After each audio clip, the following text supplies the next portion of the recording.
Judazíssimo Mega, roda Mega. Oi, pastor. Graça e paz, tudo bem? Aqui é o Davi, de Boston. Eu resolvi mandar esse WhatsApp porque vocês estão falando sobre essa questão de a maioria das pessoas não terem essa alma desenvolvida. E por conta disso, você mesmo disse que elas até sofrem menos, né, por não terem essa consciência. Eu queria saber se aí, no fim das contas, não acaba sendo melhor não ter essa profundidade de alma. Eu particularmente, eu não posso. Às vezes eu fico pensando, talvez, eu penso muito nisso, e eu fico pensando, talvez, se eu soubesse menos, eu lidaria mais facilmente, não sofreria tanto. E aí eu fico pensando se no fim das contas é melhor não saber muita coisa. Porém eu, desde muito pequeno, desde muito jovem, sempre tive muito interesse em saber o que é e o que não é. Muito interesse pela verdade, me aprofundar, em me conhecer o Evangelho, conhecer a Deus, conhecer aquilo que Ele tem para nos revelar.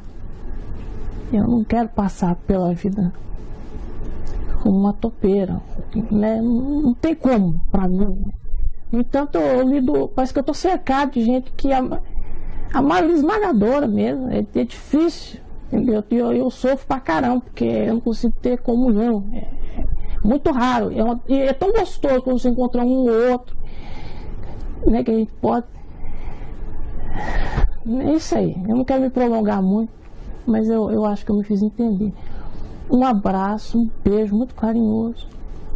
Estamos aqui orando pela vida do Chico e orando para que o Evangelho, essa maravilha do Evangelho, se expanda cada vez mais pelo mundo.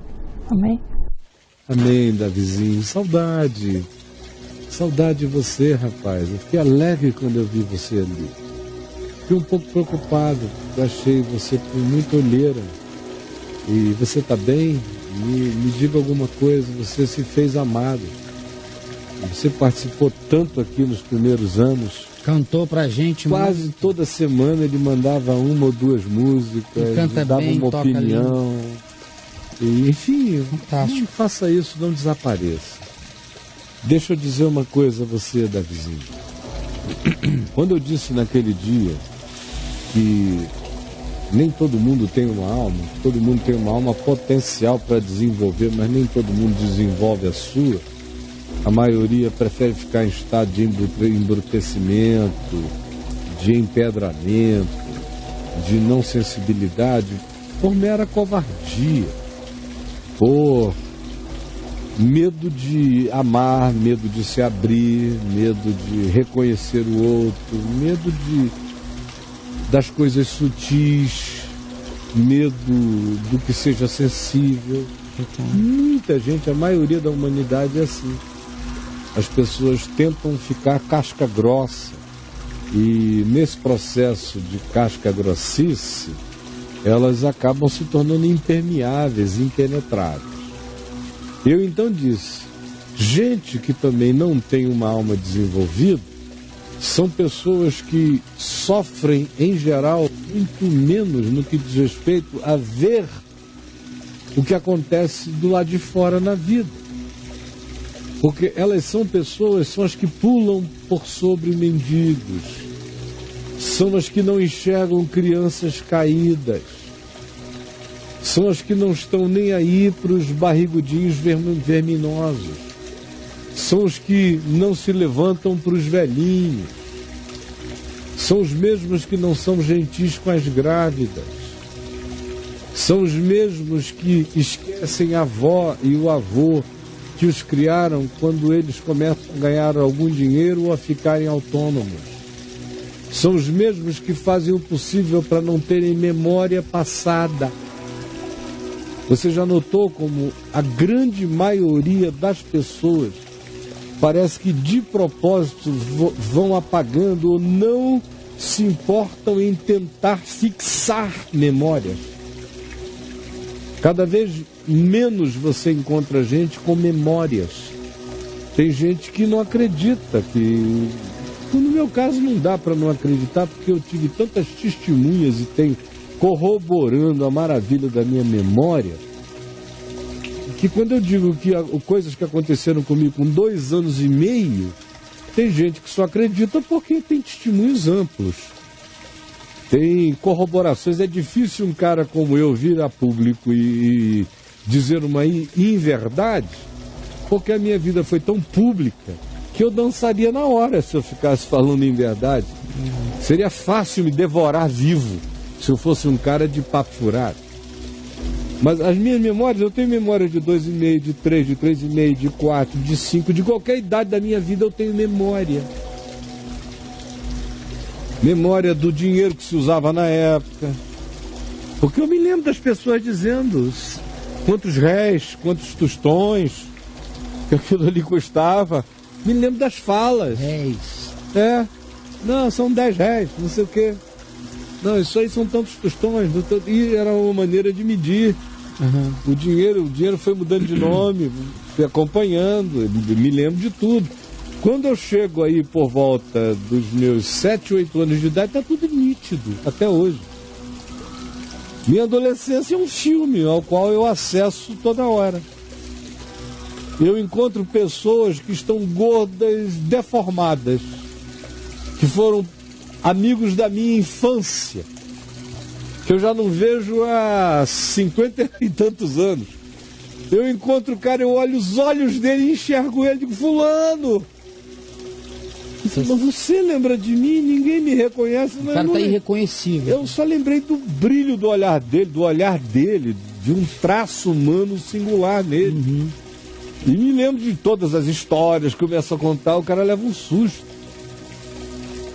Mas eu fui educado a preservar a minha memória, porque a minha memória, quanto mais inteira ela esteja, mais recurso humano eu tenho.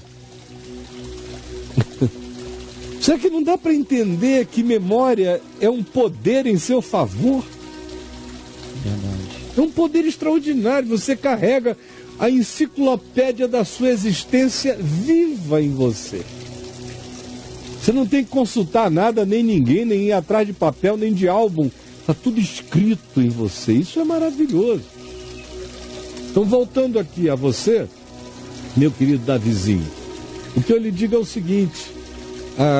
Quando eu disse em seguida que essas pessoas que não têm isso, que não têm alma, nem memória, nem cuidados, nem sutilezas, sofrem pouco, eu estava me referindo aos sofrimentos tópicos da vida, porque, como eu disse, elas não estão nem aí. Elas são aquelas que ouvem dizer, olha, teu avô está morrendo. Meu avô está morrendo, eu estou triste, pega um carro, vai ali, encontra os amigos, enche a cara, no dia seguinte tenta não lembrar mais, aí já entra num baile de rua, numa festa de rua, vai embora, para tentar não lembrar, o esforço inteiro é para esquecer.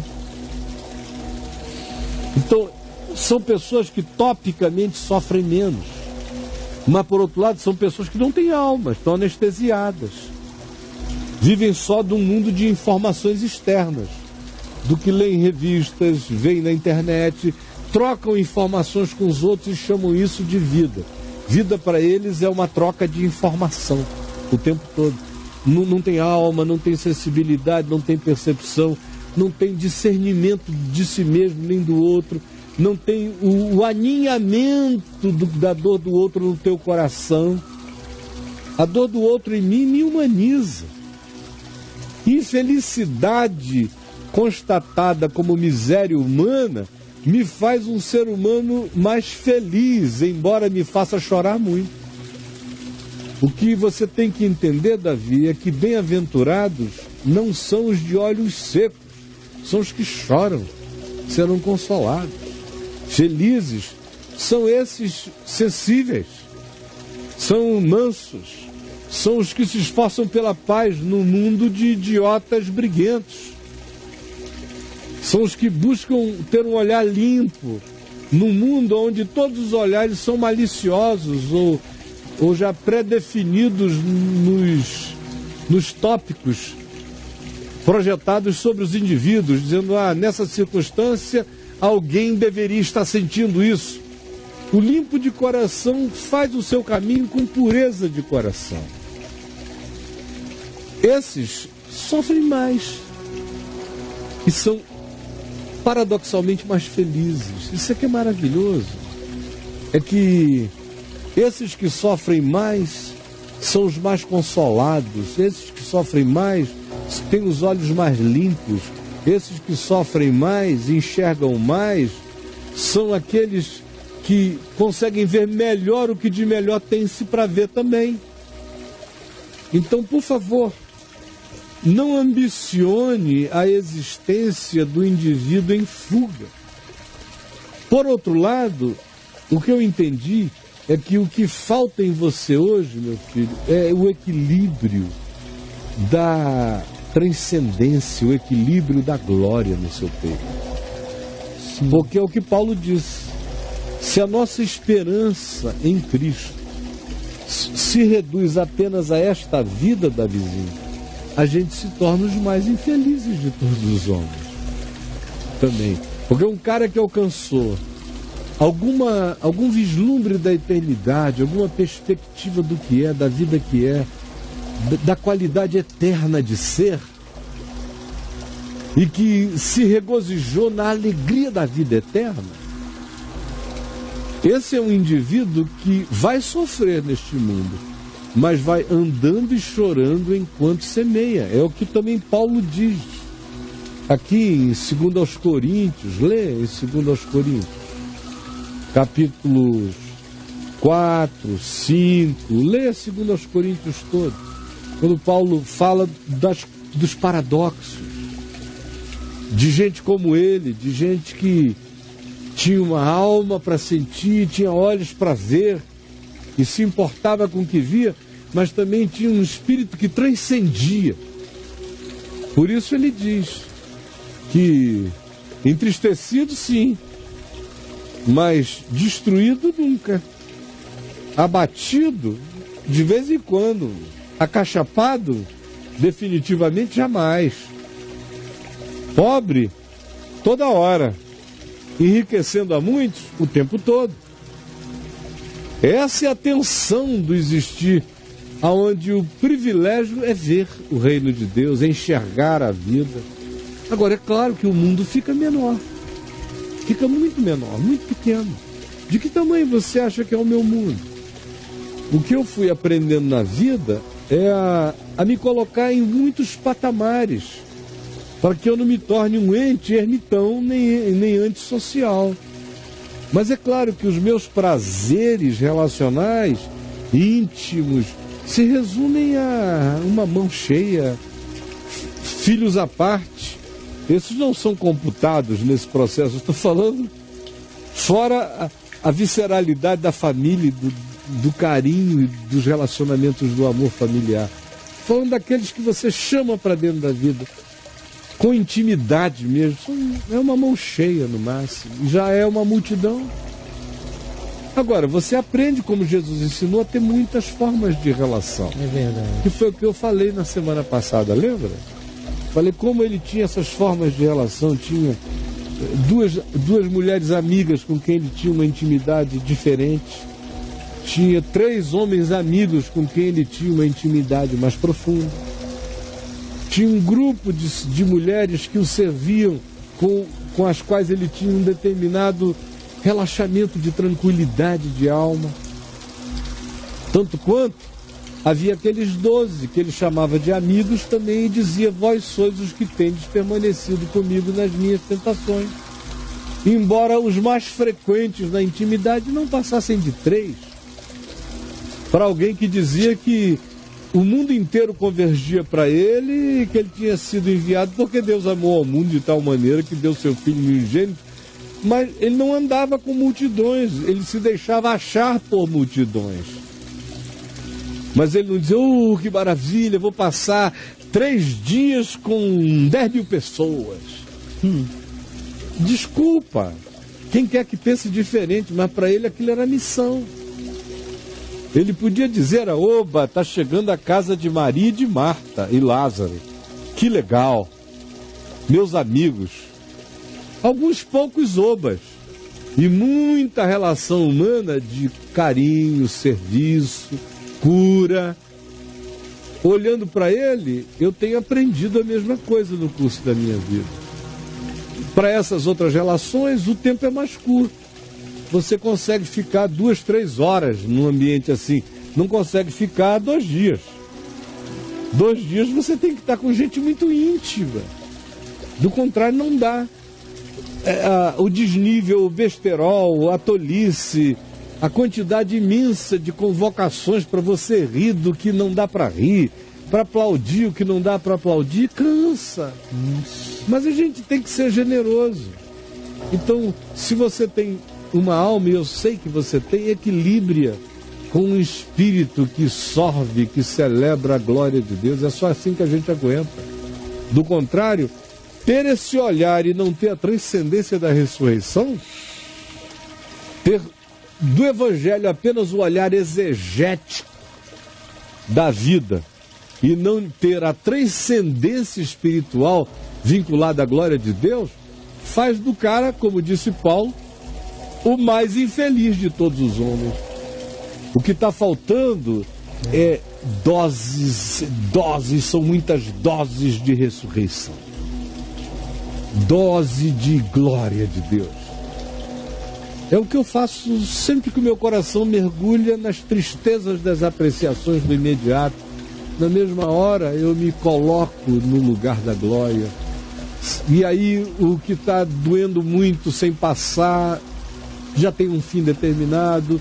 O que está angustiando muito hoje e acachapando e trazendo um bafo horrível já tem o seu fim determinado.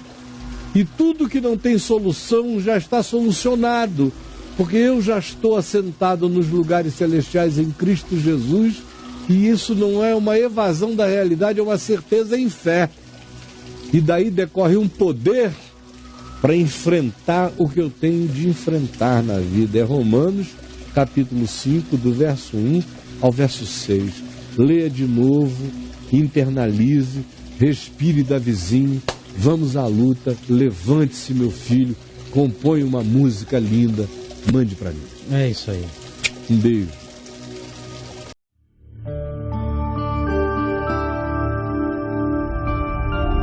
Vem IVTV, o canal é você.